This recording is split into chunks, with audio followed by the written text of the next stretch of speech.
I'm going to tell you a story, and it's going to involve a video game, and how that one video game can bring people together and complicate their lives. Oh, and maybe a hint of recursion.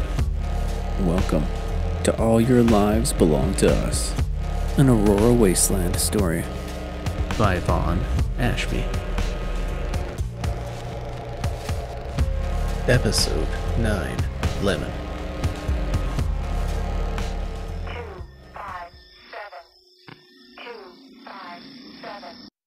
A. Even from the inside the mountain, the storm outside echoed louder than Lemon would have thought. It was almost like the cave walls were amplifying the noise. The hike up the mountain and into the cave was all part of the tour. Lemon had spent years saving up for it. She wanted to do it right, and that involved getting a guide, a good guide, which didn't come cheap. Low-level software developers don't make much. They make even less at the cheap-ass game company she was working for. There was always some reason why the higher-ups were cutting into their salaries or limiting their time off. She hated almost everything about working there. Well, except the actual game development. She loved learning about the process, the coding. Heck, she even loved the testing. Though the genre of family-friendly, happy fun time, hugging games weren't her jam. She loved the strange and weird, the paranormal and supernatural. That is where she wanted to be. It's why she was where she currently was standing. Since the whole 2017 Brightness Falls incident with the now famous town saving writer Andrew Weir, this site has become more traveled, Lemon's guide said. Don't worry, I know all the juicy, still wet on the bone, meaty locations. Juicy? Lemon laughed. Sorry, her guide said as she cracked herself up. People love, oh, what's the term? Those describe-y words. You don't have to do that with me, Aurora, Lemon said as she smiled for what felt like the first time in forever. This place, this stuff, I love it.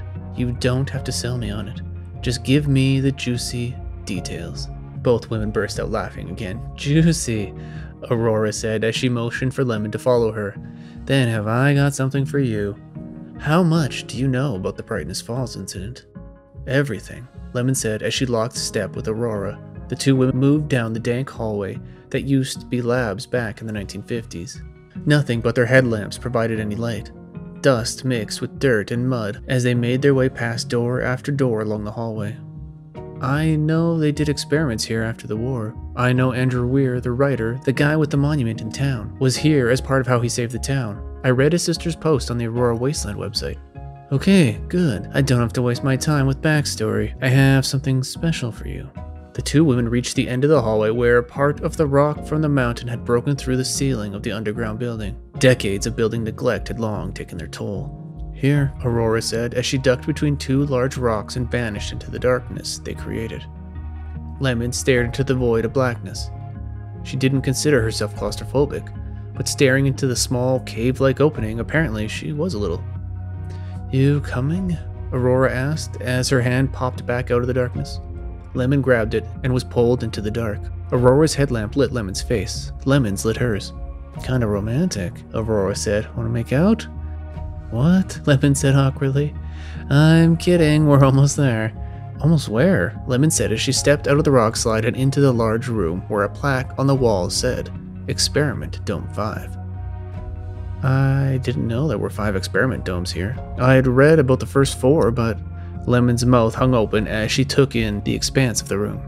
This room is massive. The room, as the name implied, was shaped like a dome. Only there was no skylight above, though the storm had continued to hammer on the outside. In the center of the room was a massive pillar that Lemon assumed was holding up the roof. Large, hex-shaped panels coated the walls. Equipment, most of which looked to be a merge of old and new tech, was scattered around the room. What is this? Lemon asked. I mean, what did they do here? What experiment? Storage. You brought me to their closet? Aurora laughed. No, well, yes. The OG occupants did use this beautiful boob-shaped room as a storage closet, but Aurora paused to build effect. Do you know who Dr. Faraday is? Yeah, who doesn't? He's the one who saved his friend by... Do you want to see it? Aurora interrupted. His friend? I'm not really into old dudes, but... No, not his friend. The other side. The thing Faraday tapped into to save his friend. How's that possible? Aurora smiled at Lemon. skipped across the room and rested her hand on a comically large switch that was attached to the pillar. "Hold on to your tits," Aurora yelled. Her voice echoed around the dome. "I don't think that's a saying," Lemon tried to yell back, but her voice was lost in the building noise above her. Aurora jogged across the room to stand by Lemon. "What did you do?" "Just watch. This is why you paid me the big dollar bills. It's juicy, trust me." "Juicy," Lemon laughed as she returned her gaze to the ceiling of the dome. "What am I looking for? I don't..." A device hanging from the side of Lemon's backpack started beeping. She grabbed it and stared down at the screen. "What is that?" Aurora asked in a half yell. The noise building above them was gaining speed. "I borrowed it from this guy, Pratt, on the Aurora Wasteland website. He said it did science-y stuff, but I think it's actually to detect a certain type of energy." "Like radiation?" Lemon shrugged, and both women looked upward. The noise in the room felt like it was repeating in on itself. It swarmed around the dome. The faster it got, the more Lemon thought she could actually see it. The tiny blue ripples started to appear, and she became sure of it. She held the device she'd borrowed up just to get a better reading. She wasn't sure what the scale measurement was, but the energy she was measuring was off of it. "What is it?" Lemon asked, in a full yell now. She could barely hear herself. "Just," was all Lemon could hear as Aurora yelled at her. The sound was deafening. She assumed Aurora was going to say, "Just wait," or something along those lines. But the swirling noise and the increasing blue ripple above were too distracting.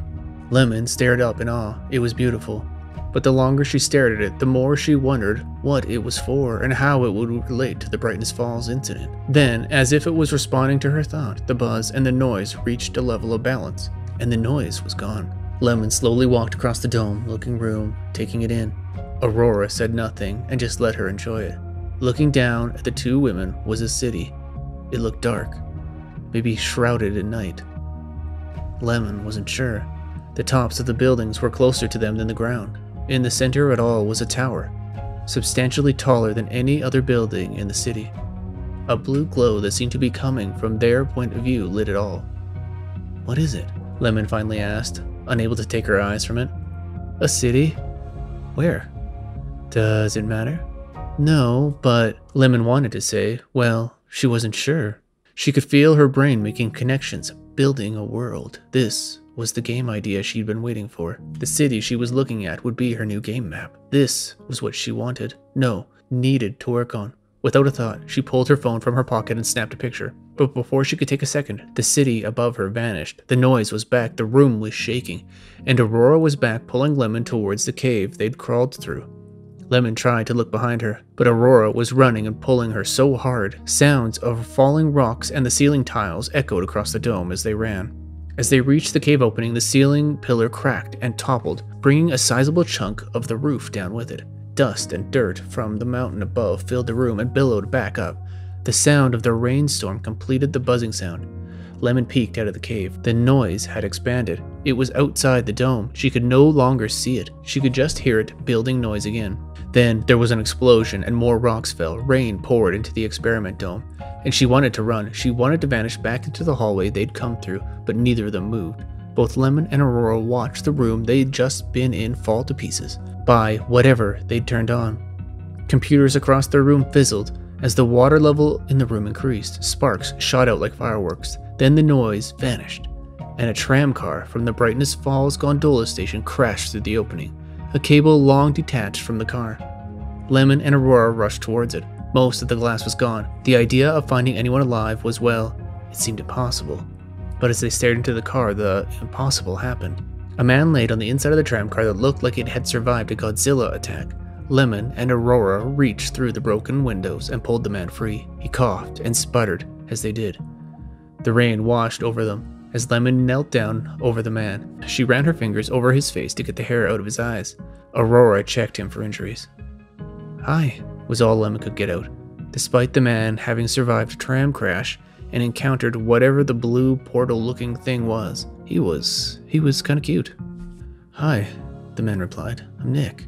Am I dead? Are you an angel?" "No," Lemon replied, unable to take her eyes from him. "I'm Lemon. It might just be my head and, well, everything that hurts, but you're beautiful. Nice to meet you, Lemon. Can you tell me where I am and how I got here?" Nick said as he took Lemon's hand as the rain continued to fall around them. 257. 257. B. Get back in your room, the voice repeated as chunks of what used to be the hotel hallway exploded in on him as Nick sprinted from his room. He'd forgotten all about the guy with the gun that had killed him earlier. This was actually the first time he'd left his hotel room out the door and survived for more than a few seconds. More pieces of the hallway rained down on him, this time from the ceiling. At this rate, he wasn't going to last long. He really hadn't thought this out much at all. But like most things in life, thinking was overrated for Nick. And when he'd heard Lemon's voice tell him to get to the roof, his mind had gone blank to everything else. Maybe if he'd thought about it for a second, he would have remembered the murderous hall guard stalking the hall and he would have come up with a better plan. But he didn't, and here he was, hallway exploding around him, and likely only seconds away from waking up with drool on his face again. Nick took the first right he could and slammed into the wall as he completed the corner. If he slowed down, he was dead. So, body checking the hallway wall was acceptable, except shit. Now his shoulder was screaming at him and the end of the hallway was approaching fast. Worst of all, it was a dead end. Well, an elevator stood at the end, but unless it magically arrived, he'd be dead seconds after pushing the button. With a pleasant and obnoxious bing, the elevator magically arrived, and the doors started to open. Nick smiled. Maybe he was going to make it after all. The floor at his feet exploded up at him, sending Nick flying, his face heading for the wall inside the elevator at an alarming rate. This was going to hurt, but a woman jumped up in front of him, cushioning his impact. She smiled at him, and then rolled them both to the side of the elevator that was partly protected from the direct fire from the man chasing Nick. "Get back in your room," the man yelled. "Stay here," the woman said, as she brushed her suit off and smiled at Nick. "Ride the elevator to the floor that's already lit up. I'll handle this ogre." Nick glanced at the elevator buttons. There was no numbers on any of them, just like in Elysium. Then he glanced at the woman. "God, I miss that face," the woman said as she grabbed Nick and kissed him. "I know you're not Momoa, but still, damn. If this doesn't work, feel free to stop by tonight." "Who are you?" Nick said, as the woman stepped into the elevator doorway and pulled a sleek Elysium-looking gun from her inside pocket. "Eden. Say hi to Lemon for me."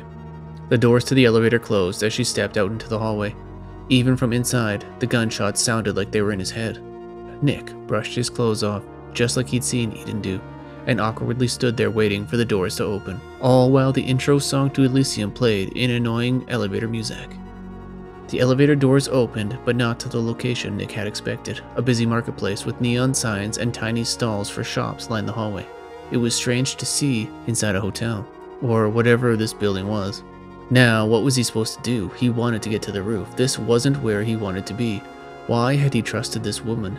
Because she'd kissed him? He didn't have long. Even if the woman was on his side, and she killed the guy who was chasing him, he'd be back, and they had to be able to track the elevator's movement. They'd easily be able to find him. The numberless elevator buttons stared at him. Shit, he didn't know which one to push. He assumed the top one would be for the roof. What if it wasn't? He likely would only have a guess or two before they caught up to him, or just shut the elevator down altogether. He needed to get to the roof. Halfway down the marketplace, a sign caught his eye. Brightness Falls Merch Church. That couldn't be a coincidence, could it? He thought of the bus ticket he'd seen in the hotel room. He sprinted down the hallway and crashed through the open door of the store, almost falling as he did. The shop was empty, no shopkeeper or owner. The walls of the store were covered in posters, each for a different sightseeing location around Brightness Falls. There was one for the tram, one for the monument, and Elysium-loving sack. There was one, a Brightness Falls poster that looked like a giant bus ticket for the Aurora Wasteland monster tour. That wasn't possible, was it? It was just like the bus ticket he had in his room. He thought of the last poster he'd encountered here, the one behind Remy's desk. Nick ran over to the Aurora Wasteland monster poster and peeled the bottom two corners up. A tunnel, just like the one from before, stared back at him. A smile spread across his face. Without a second's thought, he climbed into the tunnel and let the poster fall down behind him, covering his escape. The last time he was in a tunnel like this, Nick tumbled forward and down into darkness. The fall felt shorter than the last time, as he crashed into a table. Pieces of wood splintered around him. The metal frame of the table bent under him. All the air and urine in Nick's body escaped at an alarming rate. His shoulders screamed at him as he laid there, It now felt substantially worse. Nick sat up as best he could and looked at his shoulder. It hung limp and way too close to his chest. The sight of it made him want to throw up. Yep, definitely dislocated. Hello? A voice called out. You okay over there? Nick covered his mouth and hoped whoever it was didn't notice the change in the table. You, in the table. Why'd you break my table? Nick grunted and rolled over to climb out of the object formerly known as a table. Sorry about the... Nick started as he struggled to get to his feet while holding his dislocated shoulder. Standing in front of him was the large, broad-shouldered man he'd encountered the last time he was here. He was still wearing a black suit with the apron on that had the woman's body and a bikini printed on it. The man stared at Nick's shoulder. You okay? The man asked. Oh yeah, never better, Nick said, a strange sense of deja vu washing over him, along with the pain in his shoulder. You're the guy from before. You broke my other table. Your shoulder seems pretty messed up. Would you like me to... No, Nick blurted out, interrupting the man. No, I don't want you to kill me. Why would I kill you? The man sighed, his tone suggesting he was hurt. It's just dislocated. I could pop it back in. Oh, well, Nick started, but was cut off mid-sentence as the man grabbed Nick and in one smooth motion popped his shoulder back into place, leading to a non-minimal yell from Nick. Thanks. I'm really sorry about the tables. I mean, it's annoying to clean up, but... You work here? Nick asked as he looked around the food court area. It was definitely the same one he'd fallen into before. Restaurants and pickup windows lined the outside of the food court. I work over there, the man said as he pointed to a restaurant. Nick followed the direction of the man's point and froze as he stared at the sign for the restaurant. The Your Afterlife Lounge. You work at Your Afterlife? Yeah. First the bus ticket, now the pamphlet. Everything on the table seemed like it had been helpful this whole time. Shit. Even the website URL had been helpful, but he'd been too stupid or possibly in over his head to pay attention and figure it all out. Can I ask you about your afterlife? Nick said, the strangeness in his question rolling off his tongue. Sure. Grab a seat inside. I'll get you a drink, the man said as he rushed away to a nearby drink counter. Nick took a deep breath in and quickly moved through the empty food court towards the restaurant titled the Your Afterlife Lounge. The doors with Simon and Gabby painted on them swayed like old saloon doors. Nick pushed them open and stepped not into the lounge, but onto the rooftop of the tower. Wind gusted around him as he looked back. The doors he'd just stepped through were gone. So they had portals here, or shortcuts. Every video game had them. Had he just speed rushed to the last level of this game? He laughed. He was 100% certain he was in a video game, though he had no idea how that was possible. 257. 257. Hey. Love, it's a funny thing. It can happen anytime, even when you least expect it. Lemon had spent years of her life learning how video games worked. Then, when she'd gathered enough of a base and understanding, she started searching her ideas for her own. She wanted to build a game, her masterpiece. Then years after crunching brain cells about it, she witnessed something that opened her imagination. Its inspiration would define her game. Only, it didn't stop there. Lemon met a man, though all evidence to the contrary would suggest he was actually still very much a boy. The man literally fell out of the sky and remembered nothing about himself, which again inspired Lemon. But then something happened. As she took him back to her place and nursed him back to health, with Pop-Tarts and Star Wars references, they fell in love, which was sweet and all, groans all around in more ways than one. Then the guilt hit. Nick wasn't remembering who he was, or how he ended up in that tram car, so Lemon did some investigating. Turns out Nick was a missing person. His girlfriend Maggie was looking for him, and on top of that, his name wasn't Nick, it was Momoa. But here's the real kick in the saggy dick. Lemon didn't tell him. She was worried what it would mean because it would mean losing him. But over time, with all the guilt of not telling him, she started to worry about him. Should she be keeping this from him? Is that what you did when you loved someone? She knew the answer, she just didn't like it. She had to do something, but something that involved keeping Nick in her life. So she reached out to Aurora, the only other person who was there that day. Lemon asked her about the machine they turned on. Aurora told her that it was designed by Faraday, that after they'd sent his friend to some other time-stopping dimension, he'd gone back to work there. That he tried to learn about his friend, to make sure he was okay. What he'd built there was a way of seeing the other side, except it never worked correctly. He'd never been able to check on his friend, at which point Lemon did what any normal person who was hiding the truth about their boyfriend's life would do. She tracked down Faraday with Aurora's help and pleaded with him to help her. It didn't take much convincing. Faraday was certain that if Lemon's story was true, Nick was from the other side, and that he'd somehow traveled to our side by using Faraday's machine. After much coffee and conversation, Faraday explained everything to her. He drew the soy sauce lines, but with coffee creamer. He told her about the people from the other side. He told her about how people from the other side can cross over to our side, somehow. He told her that he discovered this other side by accident, and had previously attempted to send people over, but none of the test subjects had worked. But Nick, if he was from the other side, would be the perfect test subject. So started their epic video game style team-up. Dark and disturbing young coding genius with old guy mentor, or so Lemon liked to call them. Faraday restarted his research. Lemon would help with coding when needed, plus she'd provide a test subject for him, Nick. The guilt of not telling Nick was starting to weigh heavily on her as they started testing on non-living subjects. The first successful item across was a bus ticket from a trip the two of them had gone on to Brightness Falls. After which they were ready to move on to testing on humans, which meant more test subjects. Again, they turned to Aurora for help. She recruited Gabby and Maggie using her charms. And so began the real testing. Lemon was shocked to find Maggie, Nick's previous girlfriend, as one of the new test subjects.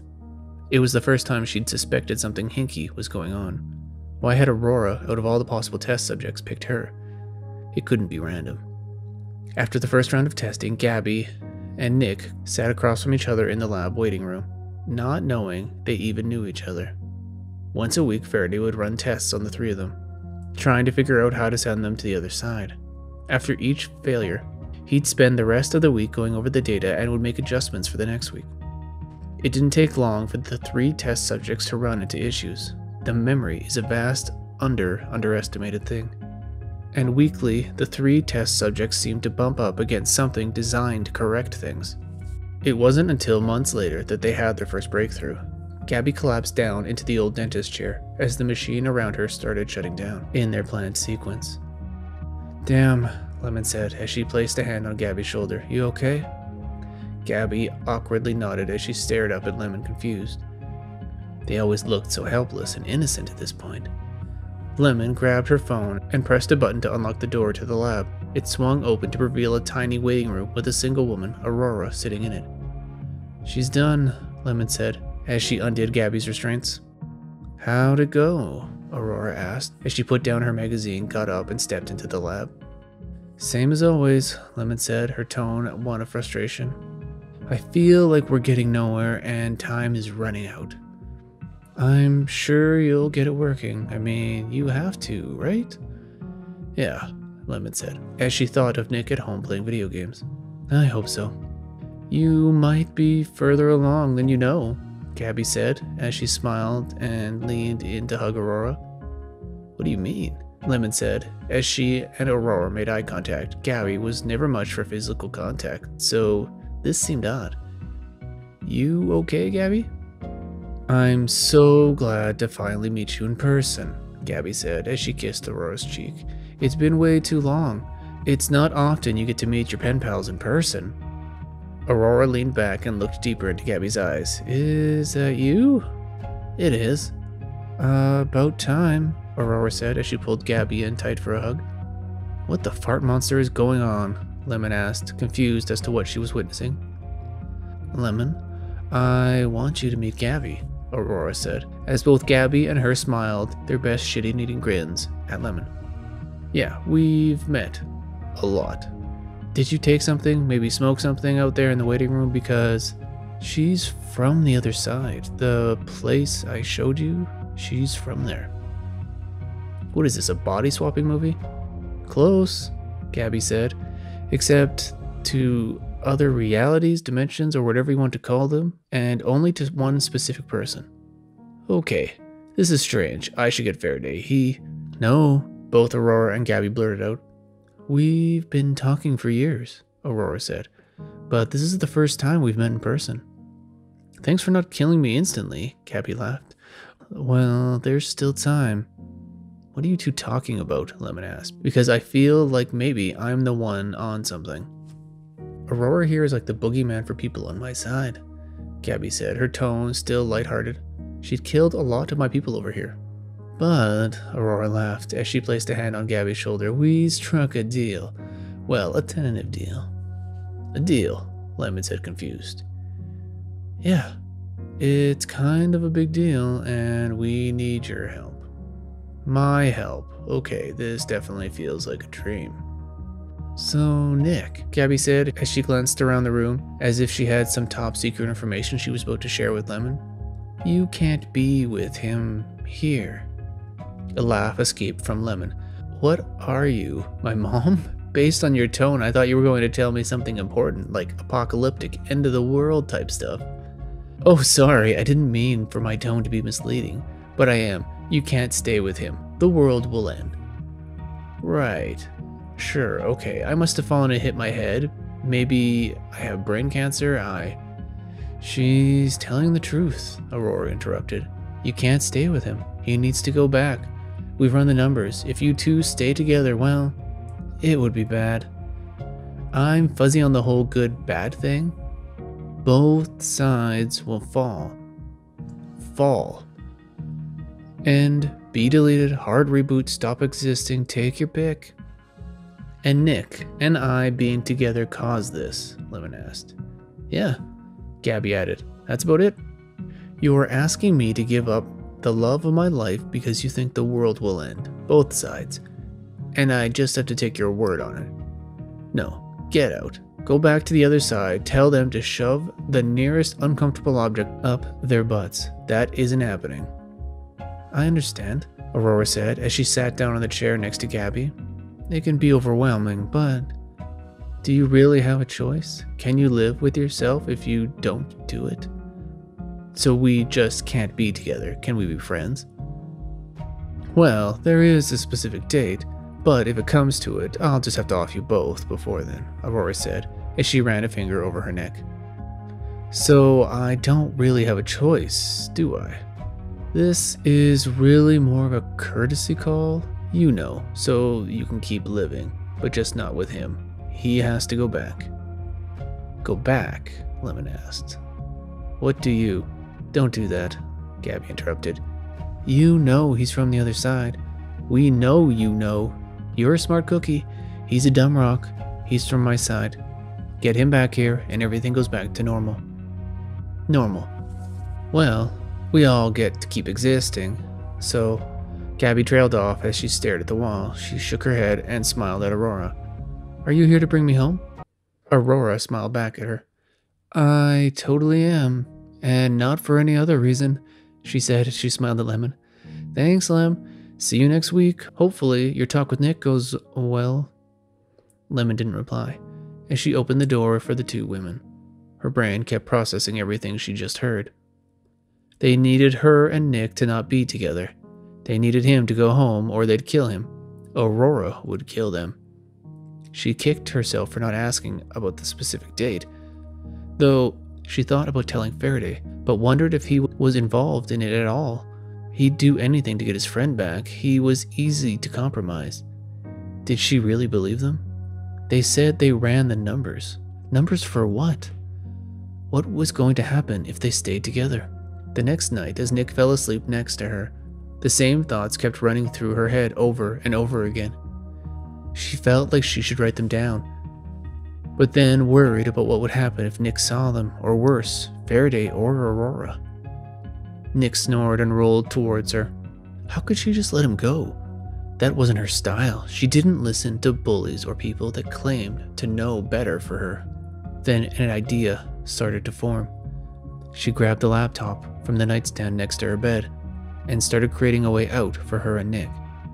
A way for them to be together. Elysium.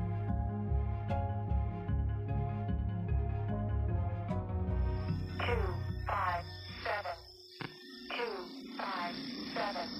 B. The epicness that was Elysium washed over Nick as he stood on top of the tallest building in the city. The clouds in the game billowed around him. Most of the city was hidden below them. Nick laughed. He knew it was a trick to limit the amount of visuals that had to be rendered. Lemon had told him as much, but still, he thought it looked cool. The blue inverted sun pyramid in the sky cast long shadows across the rooftop. "Hi, Nick," Gabby said, interrupting Nick as he took in the city. "Hi, Nick," Maggie said as she followed Gabby. The two women smiled at him. Nick raised his hands, then smiled back and waved. He knew so much about them, and the longer he stared, the more he remembered. He remembered Gabby from the experiments with Simon and the hotel with Faraday. He remembered Maggie from the testing with Faraday and the penis-shaped statue. The three of them had been Faraday's test subjects together. "How much do you remember?" Gabby asked. "It comes at different rates for people, and only when triggered correctly." "I think everything," Nick replied, as he noticed Gabby was definitely not wearing the flowing red dress. "Then again, how would I know if it was everything?"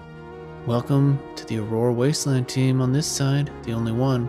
I hate all that paranormal garbage," Nick replied. "It was always Lemon's thing." No, Maggie laughed. "You're part of the team." "Oh, well, I don't remember that." "This is the first time we've been together since it all started, since Faraday put us together." "Put us together" sounds kinky. "Well, it has been at times," Gabby laughed, as the two women approached Nick. "We were designed as a trio, a tunnel to the other side. As long as we're together, tunnel to the other side. Like this side? Or back?" But Nick paused as the two women reached him. Both of them touched one of his shoulders. "You both died." "Wait, how do I know that?" "You must have a strong co-op connection," Gabby said. "It doesn't matter," Maggie added. "Dying is only one way across." "Oh, well, that's good because..." "Nick, buddy," Remy called from across the roof. He looked exactly as he did in the Elysium final battle, except he had one of those eye packs on his back. "Let's wrap this up. I've got to get home for dinner." "That's not gonna work for me," Nick replied. "Yeah, I don't really care," Remy said as he flipped the switch on the eye pack to on and directed it towards Nick and the two women. Nick had never seen the eye pack in action last time. He just woke up inside one. The device, despite being pointed at him, was rather impressive. The thing's rings extended out from the wand-looking part of the eye pack. They separated and hovered an inch apart. A blue light emitted out from the wand once the rings were locked in place. Then, as Remy continued to hold the trigger, Gabby and Maggie started breaking down into less and less resolution, just like it had happened to Nick inside the pack. For a second, Nick worried that maybe he was still in the original eye pack with Faraday, but then remembered it was likely he was in a video game, so rules of universes didn't exist here. Gabby was the first to be sucked into the eye pack. The pack made a pleasant beeping sound as it cataloged her entry. Maggie, despite being blocky now, looked back to Nick, who glanced at his own hands to see they were just cubes at the end of his arms. The pack beeped again as Maggie was cataloged, then powered down. The rings locked back into place. Remy glanced down at the wand, then yanked the eye pack from his back. "Damn it, whoever used this last forgot to charge it," Remy yelled. Nick looked at his hands again. They were back to normal. Remy dropped the pack and slowly approached Nick, adjusting his suit as he did. This felt so much like the end of Elysium. Nick remembered fighting Remy so many times on this very rooftop, winning almost all of them. "We've done this before, you know," Nick said as he started to circle around the approaching Remy, just like his character had done so many times before. "Don't do that," Remy replied. "This isn't a game. Treating it as such could end badly for you, and I need your body. I'm not into you that way." "Don't be gross. I need it for my buddy Momoa. He's off in your garbage world and he needs your body back to get home. So if you could please vacate it, that would be splendid." "Splendid," Nick laughed. "Even if this isn't a video game, which it is, I've still beaten you many times before this. All really except one. But I had been drinking a lot and my dick was out, so..." "Gross," Remy replied. "Here's the thing, Nicky. Can I call you that?" "No. Nicky. I thought I knew what this place was. Now I'm questioning things. I don't know what's real anymore.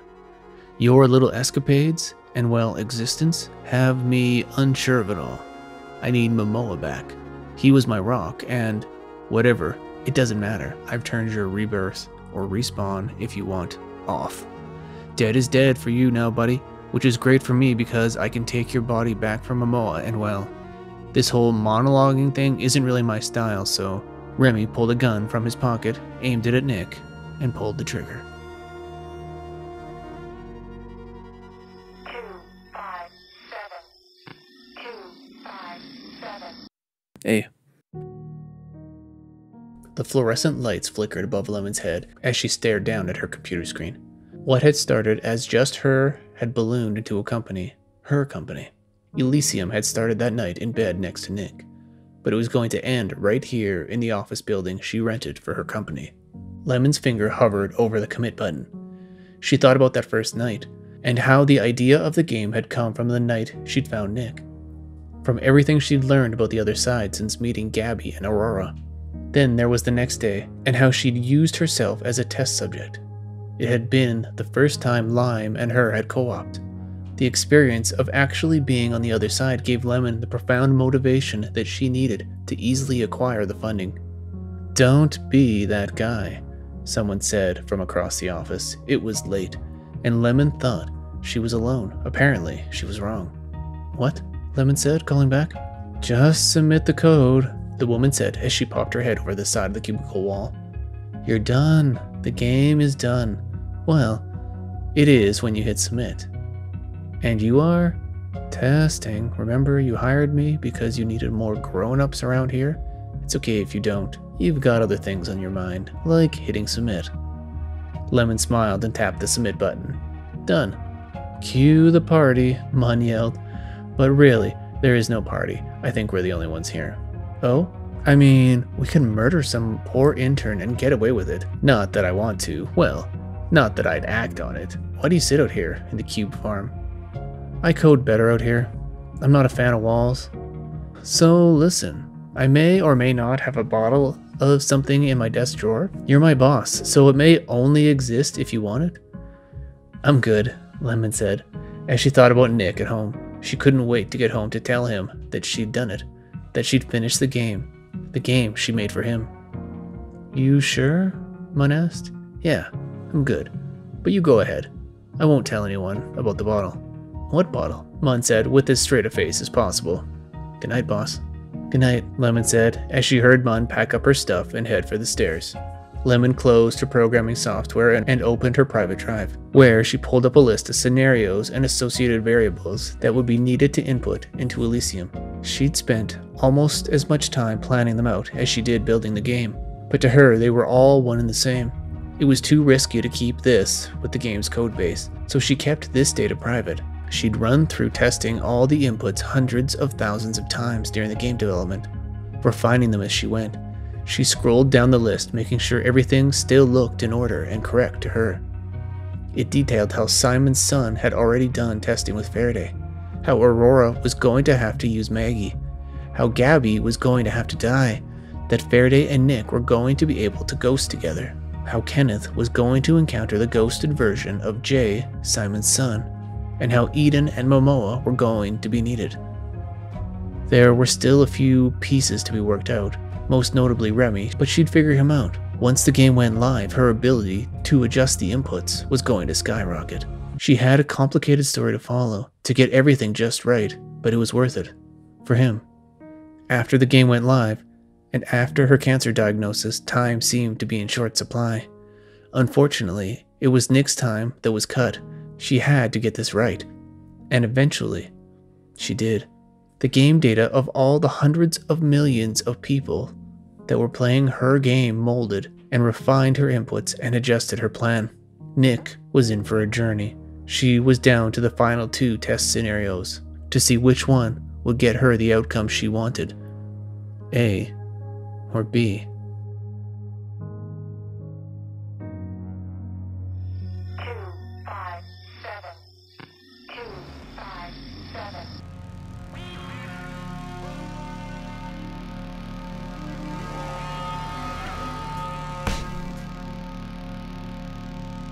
Hey, my name is VaughnAshby. I wrote this. If you liked what you heard, head on over to VaughnAshby.com/free and pick up a free novel or a bunch of other free stuff. go explore the Aurora Wasteland yourself at aurorawasteland.com. Don't forget to check out the Stories from the Wasteland podcast and search for VaughnAshby on YouTube for video versions and other exciting videos. Thanks for listening.